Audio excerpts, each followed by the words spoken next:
할렐루야. 이 자리에 함께 하신 여러분을 주님의 이름으로 축복합니다. 우리가 하나님을 우선으로 하고 예배를 소중하게 생각할 때에 하나님께서 분명히 우리를 통하여서 일하실 줄 믿습니다. 아멘. 오늘 사도행전 10장의 내용은 이달리아 즉 로마 백부장인 고넬료가 기도 중에 환상을 보게 되는데 하나님의 사자가 나타나서 시몬 베드로를 불러 청하라고 이야기합니다. 그래서 고넬료는 사람을 불러 보냅니다. 베드로에게도 동일하게 기도할 때에 환상 중에 보게 됩니다. 율법을 금하는 짐승들, 네 발 달린 짐승과 기는 것과 공중에 나는 것이 나타난데 그것을 베드로에게 잡아먹으라고 말합니다. 베드로는 율법에 반하는 짐승들을 먹을 수 없다고 3번이나 거부를 합니다. 그리고 환상이 깨어납니다. 베드로는 이 환상에 무슨 뜻인지 궁금해하고 의아해할 때에 고넬료가 보낸 사람들이 도착하고 또 그 전에 성령께서 내가 보낸 사람들이라고 이야기를 해줍니다. 베드로가 내려가서 어떻게 왔느냐 하니까 백부장 고넬료는 이러한 사람인데 천사가 지시를 받아 당신을 청하려 왔습니다. 이렇게 이야기를 합니다. 그래서 베드로는 그 이야기를 듣고 그들을 집안으로 들여서 유숙하게 되는 그러한 이야기입니다. 오늘 10장이 사도행전에서 참 중요한 장면을 이야기하고 있습니다. 왜냐하면 그 전까지의 복음은 유대인에게 향한 복음이었습니다. 그들은 선택받은 민족, 선민 사상을 가지고 이스라엘 민족만이 하나님께서 구원하셨다고 그렇게 믿고 있었습니다. 자신들만 구원받았다고 그들은 믿었습니다. 그런데 오늘 10장에 와서는 이방인에게도 향한 하나님의 복음을 나타나고 있습니다. 고넬료를 시작으로 해서 어떻습니까? 그 복음이 유대인에서 이제 이방인으로 넘어가는 것입니다. 또 사도 바울을 통하여서 유럽에 그 복음이 전파되고 그 전파된 복음이 영국까지 넘어가고 18세기에서 19세기에 이르러서 그 복음을 위해서 청교도 사상이 일어나고 그들이 메이플로어를 타고 신대륙 미국으로 건너갑니다. 그리고 18세기, 19세기가 되면 미국에 대부흥 운동이 일어납니다. 거기서 선교사들이 나타나고 이 조선이란 작은 나라가 부각이 되고 그곳에 향하여서 선교사들이 들어옵니다. 토마스 선교사가 대동강에서 순교를 하고 또 알렌 선교사, 언더우드 선교사들이 우리나라에 들어오고 그리고 어떻습니까? 연세대학교라든지 또 세브란스 병원들이 세워지고 많은 병원과 학교와 그리고 교회들이 세워집니다. 우리나라에 많은 어려움들이 있었지만 결국 하나님께서 이 선교사들을 통하여서 일하시고 또 우리가 그것을 통하여서 다시 한번 나라가 일어서고 지금까지 대한민국이 건재한 것입니다. 정말 선교사들이 없었다면 오늘의 대한민국은 있을 수가 없는 것입니다. 이렇게 이방인을 향한 놀라운 하나님의 계획을 우리가 알 수가 있습니다. 그 많은 이방인 중에 한 사람을 선택하셨는데 바로 그 사람이 고넬료입니다. 그렇다면 하나님이 이방인을 향한 그 계획은 알겠는데 고넬료가 어떤 사람이기에 하나님께서 그를 선택하셨는가 하는 것입니다. 오늘 1절 말씀을 보게 되면 가이사랴에 고넬료라 하는 사람이 있으니 이달리아 부대라 하는 군대의 백부장이라 이야기합니다. 이달리아 부대는 그 로마의 부대이죠. 그 군대의 백부장이라는 것은 어떻습니까? 부대 단위가 한 1000명 정도 된다 하면 그 10분의 1 정도 되는 군대의 백부장인 것이죠. 100명 정도 되는 군대의 백부장인 것이죠. 그리고 그가 어떤 사람인가? 성경에 이렇게 기록되어 있습니다. 2절 말씀을 보게 되면 그가 경건하여 온 지방과 더불어 하나님을 경외하고 백성을 많이 구제하고 하나님께 항상 기도하더니 이렇게 이야기합니다. 여기서 그가 어떤 사람인가를 우리가 알 수가 있습니다. 첫 번째는 무엇이냐면 그는 경건한 사람이었다는 것이죠. 또 두 번째는 온 지방과 더불어 하나님을 경외하는 사람이었습니다. 또 세 번째는 백성을 많이 구제하고 하나님께 항상 기도하는 사람이었습니다. 경외라는 것은 무엇입니까? 하나님의 이름을 망령되이 부르지 않고 두렵과 떨리는 마음으로 하나님 앞에 나아가는 것입니다. 경건이란 이러한 경외하는 마음으로 하나님의 말씀을 잘 청종하고 그 말씀을 잘 순종하며 살아가는 것입니다. 고람되어 하나님 앞에서 하나님의 자녀로서 그 말씀을 따라 살아가는 성도의 삶인 것입니다. 고넬료는 이런 경건한 사람이었습니다. 두 번째로 온 집안과 더불어 이 말씀을 듣고 참 안타까운 마음이 들었습니다. 교회에 보게 되면 이렇게 혼자 신앙생활 하시는 분들이 있습니다. 남편이 혹은 아내가 또 자식이 믿지 않는 그런 경우를 볼 수가 있습니다. 가족을 전도하는 것이 얼마나 어려운 일입니까? 내 모습을 너무나 잘 알기 때문에 너 혼자 믿어라, 나는 믿지 않는다, 안 간다, 이렇게 이야기를 합니다. 참 쉽지가 않습니다. 그런데 고넬료는 이방인이지만 온 집안이 더불어 하나님을 경외하고 함께 가정 예배를 드리고 하나님을 찬양하는 사람이었습니다. 저희 장인어른도 하나님을 믿지 않았습니다. 장인어른 교회 갑시다 하면 안 간다, 너나 가라, 이렇게 가지 않겠다고 거부하시는 분이었습니다. 근데 30년 정도 지나고 나서 이제 신앙국 하나님 앞에 영접 기도를 하셨습니다. 근데 많은 시간이 지났어야 비로소 하나님께서 우리 장인어른의 마음을 움직이셔서 영접 기도를 하게 하셨습니다. 그만큼 가족 전도를 한다는 것이 너무나 힘듭니다. 그러나 가족 전도는 선택이 아니라 필수입니다. 이것이 모든 분들은 함께 온 가족이 주님을 찬양하며 예배할 줄 믿습니다. 세 번째는 백성을 많이 구제하고 하나님께 항상 기도하는 사람이었습니다. 비록 이방인이지만 선행을 베풀고 하나님께 항상 묻고 찾는 기도하는 사람이었습니다.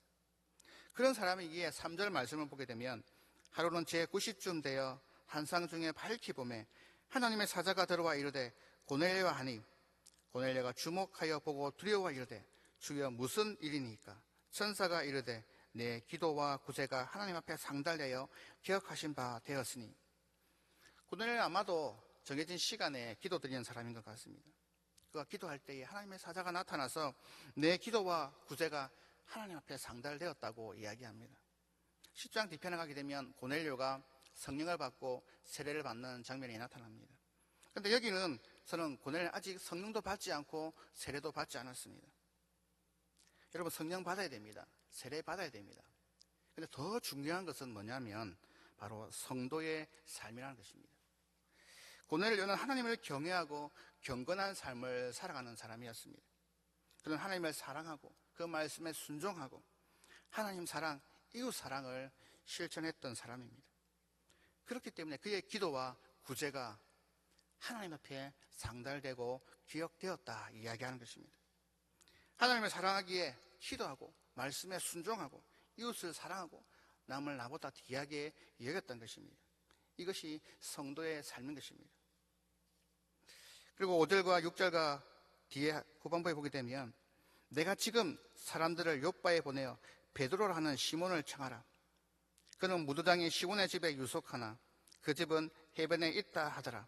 마침 말하던 천사가 떠나매 고넬료가 집안 하인 둘과 부하 가운데 경건한 사람 하나를 불러 이 일을 다 이루고 욥바로 보내니라. 고넬료는 하나님의 천사의 말을 듣고 어떡합니까? 사람을 보냅니다. 그런데 이 대목을 보고 참 부러운 생각이 들었습니다. 나는 아무리 기도해도 하나님께서 응답이 없고 오늘도 말씀이 없는데 오늘 고넬료는 기도할 때에 환상 중에 천사가 나타나서 이야기하는 것도 부러운데 이 욥바라는 지역과 베드로라는 시몬과 그가 어디에 유숙하고 있으며 또 그 장소가 어디인지 소상하게 이야기하고 있습니다. 참 부러운 생각이 들었습니다. 그러나 존귀하신 하나님, 신실하신 하나님은 약속을 지키시고 우리에게 가장 좋은 것을 주시는 참 좋으신 하나님인 줄 믿습니다. 아멘. 고넬료가 천사의 말을 듣고 사람을 보냅니다. 근데 여기서 중요한 것이 어떤 사람을 보내는가 하는 것입니다. 7절 말씀을 보게 되면 마침 말하던 천사가 떠나매 고넬료가 집안 하인 둘과 부하 가운데 경건한 사람 하나를 불러 이렇게 이야기합니다. 일 잘하는 사람, 똑똑한 사람, 먼 거리를 가기 때문에 빠리빠리한 사람, 그런 사람을 보내는 것이 아니라 어떤 사람을 보냅니까? 경건한 사람을 보냈다 얘기합니다. 이것이 우리의 기준이 되어야 합니다. 교회의 기준이 되어야 합니다. 하나님께서 교회의 주인 되시고 예수님께서 교회의 머릿돌 되시기 때문에 바로 이 경건한 삶이 우리가 되어야 될 줄 믿습니다. 이러한 삶을 살아가신 여러분 되시기를 주님의 이름으로 축복합니다. 고넬료에 이어서 또 한 사람이 등장하죠. 바로 베드로가 등장합니다. 이 9절 이하의 말씀 보게 되면 베드로 역시 기도할 때에 하나님의 환상을 보게 됩니다. 그러나 율법에 반하는 이 짐승을 먹을 수 없다고 베드로는 거부를 합니다. 그것도 어떻습니까? 3번이나 하나님의 말씀을 거부를 합니다. 예수님을 3번이나 부인했던 베드로가 갈릴리에서 예수님 앞에서 3번이나 고백을 하고 돌이켰던 것처럼 이 베드로에게는 이 3이라는 숫자가 참 약했던 것 같습니다. 그가 어떻습니까? 이번에도 하나님의 말씀에 3번 부인하는 모습을 보고 참 사람은 쉽게 변하지 않는구나 하는 생각을 들었습니다. 하나님께서는 우리의 생각과 우리의 성품과 우리의 기질을 잘 아시고 하나님 우리는 부족하고 연약하지만 하나님께서 우리의 그런 모습 가운데서도 우리를 사용하시는구나 생각이 들었습니다. 그러면서 하나님 나는 부족하고 연약합니다. 내 모습 이대로 주님 앞에 나아가니 주님 사용하여 주시옵소서. 아멘. 그렇습니다. 그리고 19절 말씀 보게 되면 베드로가 그 환상에 대하여 생각할 때에 성령께서 그에게 말씀하시되 2 사람이 너를 찾으니 또 20절에 일어나 내려가 의심하지 말고 함께 가라. 내가 그들을 보내었느니라 하시니 베드로를 찾아온 이방인인 고넬료의 사람들을 성령의 말씀에 어떻습니까? 그가 순종하고 집안으로 드리고 유숙을 합니다. 이방인과 함께 한다는 것 어떻습니까? 그 당시 문화 가운데 이방인과는 함께 할 수가 없는 것입니다. 율법에 반하는 것이었습니다. 함께 산다는, 집안에 들여서 함께 잠을 잔다는 것은 있을 수도 없는 일이었습니다. 그러나 베드로는 어떻습니까? 자신의 생각과 그 당시의 문화와 율법에 상관없이 어떻게 했습니까? 성령의 말씀에 따라 그는 순종하는 삶을 보여주고 있습니다. 사랑하는 성도 여러분, 우리의 정체성이 무엇입니까? 우리는 왕의 신 하나님의 백성이며 그리스도의 좋은 군사입니다. 백성은 왕의 말에 순종하고 군사는 군사령관의 말에 순종을 합니다. 오늘 말씀에 등장하는 고넬료와 베드로를 보면서 하나님을 경외하고 경건한 삶을 사는 사람이 쓰임받는구나. 그렇구나. 경건한 사람은 하나님을 사랑하고 말씀에 순종하고 이웃을 사랑하는 사람이구나. 그리고 무엇보다 성령의 말씀에 순종하는 삶이구나 하는 것을 알 수가 있는 것입니다. 사랑하는 성도 여러분, 이 베드로와 고넬료처럼 하나님의 말씀에 순종하며 하나님을 경외하며 경건한 삶을 살아가시는 여러분 되시기를 주님의 이름으로 축복합니다. 기도하겠습니다. 할렐루야. 하나님 아버지 감사합니다. 하나님 아버지, 우리의 부족하고 연약한 모습들 가운데서도 함께하여 주시고 우리를 사용하여 주시니 감사합니다. 하나님 아버지, 이 시간 주님 앞에 나아갑니다. 하나님 아버지, 우리의 부족한 가운데서도 주님 함께하여 주시고 우리를 사용하여 주시옵소서. 하나님 아버지, 이방인 가운데 한 사람이었던 고넬료를 통하여서 복음이 유대인에서 이방인으로 전해지고 그 복음이 하나님 열방 가운데 전해지며 우리나라에까지 전해져서 하나님 아버지, 지금 이 순간 우리가 주님 앞에 예배할 수 있게 되신 것을 너무나 감사합니다. 하나님 아버지, 이 복음이 하나님 아버지 우리 교회를 통하여서 하나님 아버지 이 부산과 경남과 또 하나님의 아버지 울산과 이 지역을 넘어서 한국과 열방을 통해서 쓰임받을 수 있도록 주여 함께하여 주시옵소서. 특별히 하나님 아버지 사용체 기간입니다. 하나님 이 기간 동안 하나님 많은 사람들이 교회에 오게 하시고 말씀을 듣게 해주시고 변화받아서 하나님의 사람으로 살아갈 수 있도록 주님 도와주시옵소서. 특별히 사랑하는 가족들이 함께 나와 주님을 예배하며 찬양하며 나아갈 수 있도록 아버지 그 심령을 주정하여 주시옵소서. 하나님 아버지, 그리고 덕천 성전 재건축 가운데 있습니다. 주님께서 도와주시고 또 하나님 그것을 통하여서 복음이 전파될 수 있도록 도와주시고 하나님 아버지 그 잘 성전이 지어질 수 있도록 하나님께서 함께하여 주시옵소서. 또 하나님 아버지 한우들과 고통 중에 있는 성도들을 위해서 기도합니다. 하나님 아버지 아버지 기도할 때에 주님께서 그들을 만나 주시고 치유하여 주시옵소서, 회복시켜 주시옵소서, 기적을 일으켜 주시옵소서, 함께하는 가족들을 붙들어 주시고 하나님 위로하여 주시고 낙담하지 않게 해주시고 하나님 함께 하심으로 아버지 살아계심을 증거할 수 있도록 주여 붙들어 주옵소서. 아버지 주의 사랑하는 자녀들을 붙들어 주시고 준비하는 모든 것들 가운데 주님께서 함께하여 주시옵소서. 그 발걸음을 주님께서 기억하여 주시고 아버지 만남의 복을 허락하여 주셔서 하나님의 귀한 자녀로 쓰임받을 수 있도록 주여 도와주시옵소서. 오늘 하루도 하나님 앞에 기도하며 준비하며 나아갑니다. 아버지 그 발걸음을 인도하여 주시고 오늘 하루도 하나님을 경외하며 경건한 삶을 살아갈 수 있는 저희들 되게 하여 주시옵소서. 그럴 때에 하나님 우리의 삶을 통하여서 하나님 영광 받으시고 하나님을 간증할 수 있는 저희들이 될 수 있도록 도와주시옵소서. 특별히 이 시간 또 하나님 아버지 각양의 헌금으로 또 하나님 앞에 나온 손길들이 있습니다. 주여 그 손길들을 축복하여 주시고 흔들어 넘치는 복을 허락하여 주시고 쓰고 또 남은 믿도록 도와주시옵소서. 더 물질을 통하여서 하나님 나라가 더욱더 확장되게 도와주시옵소서. 감사드리며 예수님 이름으로 기도하였습니다. 아멘.